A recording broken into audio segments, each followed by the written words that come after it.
Hi, this is Jack Stanley, and I wanted to share a little piece of history with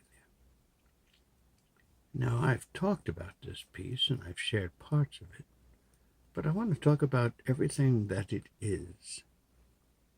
And that is this very interesting book, and you can read the title right there. It is the 8th Census of 1860. I believe it is the only census ever done during a civil war.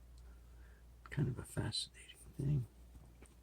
It's also somewhat incomplete, since the South was not exactly excited about talking to the North about its census.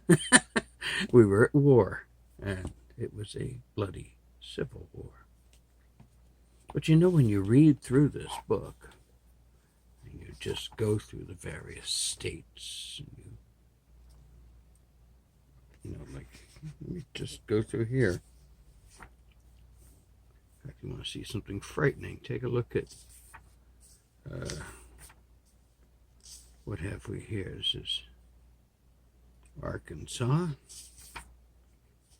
Alabama. You'll see on the listings here who was what.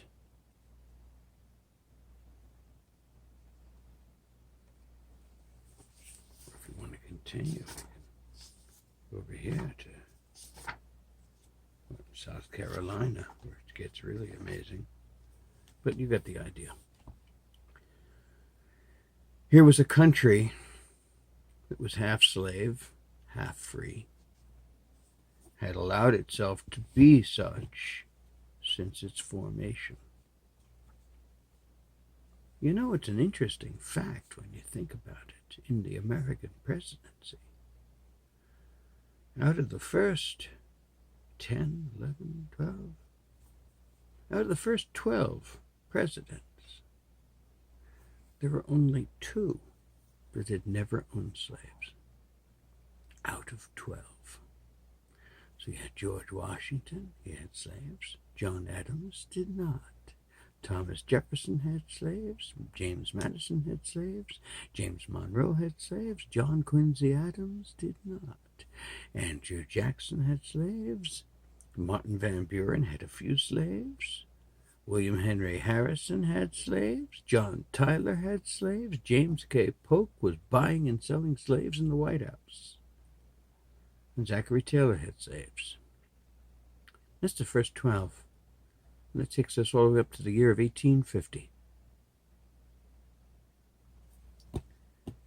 And we were unable to solve this problem, this scourge that was around the neck of this country.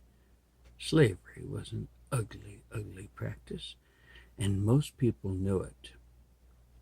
The people in the South knew it too, but they just didn't know how to get themselves out of it because economically they were tied to it. Thomas Jefferson tried writing about it, but he proved himself to be a complete and total turncoat, because while he was writing that all men are created equal, which he was saying only certain people, he was in France and wrote private books in which he was comparing blacks to baboons. I mean, terrible, terrible stuff. I find that of those first 12, some of the most dreadful, although one of the most wonderful at writing, was Thomas Jefferson. I mean, we've only had one member of the Supreme Court impeached, and it was by Jefferson, because he didn't like that the justice wasn't following his ideals. He was a rotten son of a bitch. I'm sorry. I mean, we have made him into this wonderful, nice guy. But really, if you think about it, he would hire people to destroy you. He would do everything in his power to destroy you. The reason why we know about him and his friend Sally, was basically all about his attack dog. And you have to understand that James Callender, who was hired by Jefferson, I believe his name was James, was hired to destroy the political careers, the lives, the livelihood, the chances of any kind of political advancement of anyone that Jefferson decided to destroy. And Jefferson would feign ignorance whenever it was mentioned. And finally, when Jefferson became president through this same sort of chicanery, Callender wanted a raise. Jefferson said no. So out came Sally Hemings. His own attack dog bit him in the ass. Couldn't have happened to a nicer guy. There are so many good things about Jefferson, but there are so many dark recesses that was that individual from Virginia. You know, we think about him, but of all those 12 presidents, I'm not too fond of several of them, but Jefferson ranks very high as the ones that I find the most reprehensible because of the fact that he was such a raging hypocrite.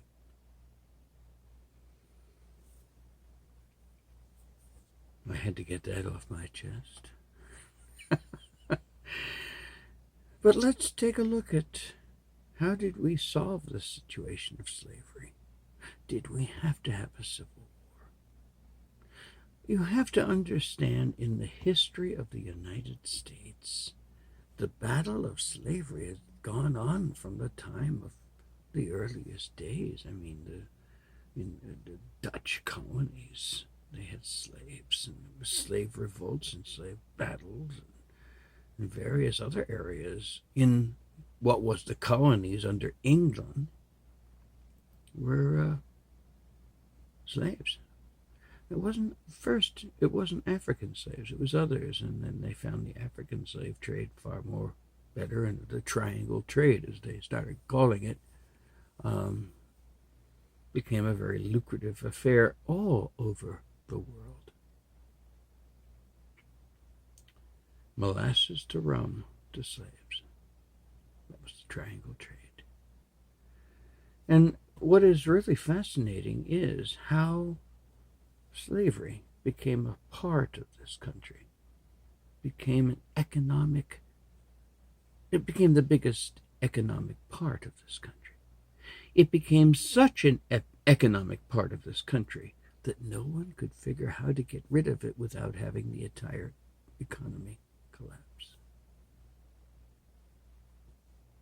Now, many countries, far smarter than we, paid the owners for their slaves and did a gradual emancipation. We didn't get that far. We didn't do that. We had to go to war.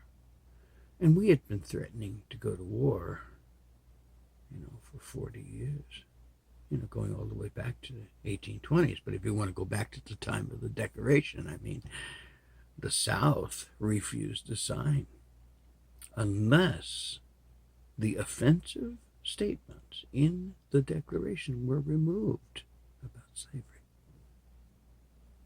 We could not make a constitution and have the term of slavery mentioned, but there were certain mentions of how much a slave was worth as a person in our census, in a sense. Slavery, unfortunately, was banned, bringing in new slaves from Africa, but that didn't stop it from happening. There was the black trade. There was the black market. And where was one of the biggest places for it? New York City, right on the East River, right where the Brooklyn Bridge is now. That's one of the areas that was a real hot area of the black market for slaves. and the slave ships would come in, the New York officials would turn their eyes away and wouldn't notice it. Money would be exchanged, and schooners would arrive and take slaves to various areas to be sold. That went on until the 1860s. You have to understand something, and something that we don't talk about at all, is that New York City was as southern a city as any city in South Carolina. When the South seceded, the mayor of New York City wrote up papers of secession. Gives you an idea. Fernando Wood was his name. It's really an ugly business, and it's something that we don't talk well enough about. I'm just touching the subject. But slavery was an ugly part of this whole thing with this creation of this country. And so many people know it. And it's interesting to note that those that really fought against slavery, I mean, John Adams, he pushed for it at the time of the Declaration. He said, make it illegal. Let's just solve this right now. No one listened to him.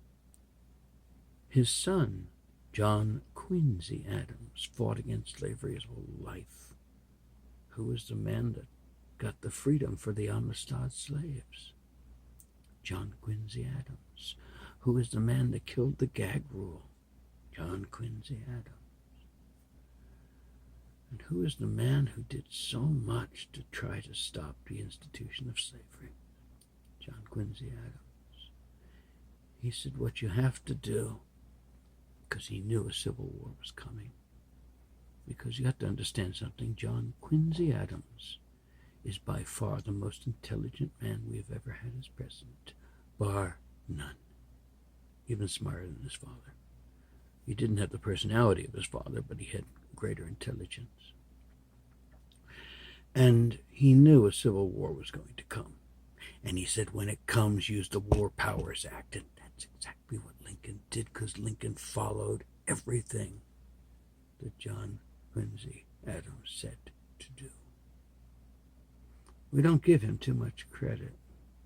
We sit there and talk about everything that Lincoln did, but Lincoln followed the trail of John Quincy Adams. And for a short time, he sat just a few desks away from him in Congress and heard John Quincy Adams and his ideas about slavery. Personally, my feeling is that we should have a massive monument to John Quincy Adams. And I wouldn't feel bad about having a massive monument to his father, John Adams. Just got a little darker here. But nonetheless, I want you to think about this with slavery and the understandings of slavery. It was an awful institution. And it took a bloody war where 700,000 people were killed fighting to destroy its existence. And even still, there were those that were against it. Both of my great-great-grandfathers fought in the American Civil War for the Union to kill slavery. I'm proud of that.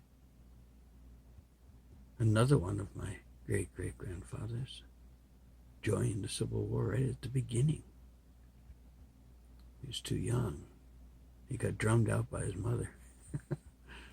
But two of them were there. Two of them fought for the freedom of mankind. There's a noble part of the American Civil War, and there's a sickening part of it because the stupidity of it. It was dick-waving. I'm trying to find a nice way of saying that, but there is no nice way of saying it. And the South and the North just sat there and antagonized each other for years. Nobody seemed to want to try to find a way out of it. And kind of embarrassing. When you think of all the major powers in the world, and they all had slavery, they all solved it, except for us. We had to kill each other to do it. Kind of talks about our temperament and our quality. And so, in thinking about the census of 1860, made while there was a bloody civil war going on, where man showed his greatest inhumanity to man, and man had shown his greatest inhumanity to man for many years through the institution of slavery. Maybe we needed to give that blood back for all the blood that was taken. It's a frightening thing to think of. It's been over for 150 years, but the legacy, the pain, the horror, and the terrible, terrible shadow of pain of slavery will never, ever be totally washed from the fabric of this country.